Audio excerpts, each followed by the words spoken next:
હેલ્મેટનો કાયદો જે છે એ 1988થી અમલમાં છે.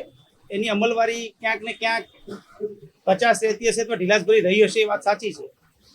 પરંતુ દિવસે ને દિવસે હવે વાહનો જે પ્રકારે વધી રહ્યા છે રોડ પર, અને એના લીધે જે અકસ્માતોની સંખ્યા છે એ પણ વધી રહી છે. અકસ્માતોમાં ફેટલ સંખ્યા પણ વધી રહી છે. તો ત્યારે આપણી સજાગ નાગરિક તરીકે ફરજ છે કે એક વ્હીકલ રાઇડર તરીકે આપણે તકેદારીના તમામ પગલાઓ લેવા જોઈએ.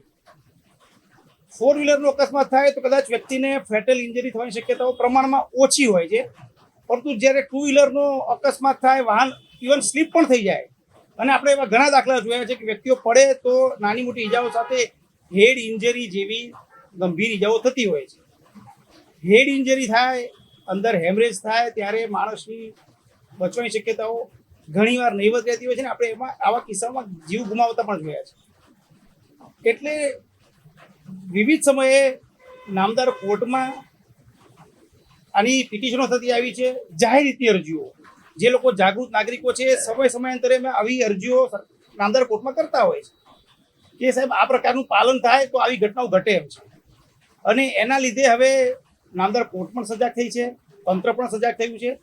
એટલે દરેક જગ્યાએ અત્યારે તંત્ર જે છે એ નાગરિકોને સતત સજાગ કરવાનો પ્રયત્ન કરી રહ્યું છે કે જે કાયદામાં લખેલું છે એનું આપણે પાલન કરીએ. અને પાલન કરીએ એટલે ઓવરઓલ જે લોકોનો જે આપણે જાહેર એનો જીવ બચાવની સંખ્યા છે એ વધી શકે, અને સલામત ટ્રાફિક, સલામત સવારી આપણે થાય.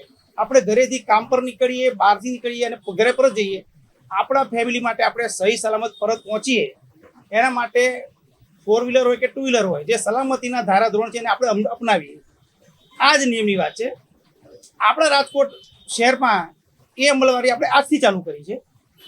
આપણે જોઈ રહ્યા છીએ રોડ પર એ ઘણા સજાગ નાગરિકોએ હેલ્મેટ પહેરવાનું શરૂ પણ કરી દીધું છે. મને એ પણ વિશ્વાસ છે કે આ એક દિવસનો કાર્યક્રમ નથી. લોકોમાં જેમ જેમ અવેરનેસ આવશે એમ એની સંખ્યા વધશે. આજે 10% હશે, 6 મહિનામાં એ ફોલો કરનારની સંખ્યા 20% પહોંચશે, પછી 30% પહોંચશે. અને એવો પણ સમય આવશે કે લગભગ રાજ્યના, આપણા શહેરના તમામ નાગરિકો આ નિયમ જે છે હેલ્મેટના સુખાકારી નિયમ એનું પાલન કરતો થઈ જશે, એવો મને પૂરો વિશ્વાસ છે. એ આમ તો કાયદો એવું જ કહે છે કે આગળના રાઇડર અને સહ રાઇડર એ બંને માટે હેલ્મેટ ફરજિયાત છે.